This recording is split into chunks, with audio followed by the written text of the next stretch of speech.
శివుడు లేని వేళ పార్వతమ్మ సిన్నబోయేనే శివుని బొమ్మ మూడు కన్నుల వాడి ముద్దుల గుమ్మ పువ్వులతో పూజల్ని పొందేనమ్మా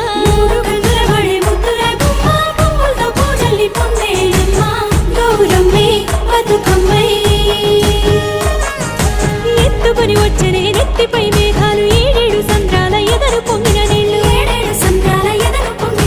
తీసుకొని వచ్చనే తిరుగుతూ వాగులు నురగలై పొంగెనే చెరువుల తూములు ఉత్తరం దక్షిణం నువ్వెక్కిపోతుంటే తంగేడు బొమ్మలు బంగారమై కూస్తే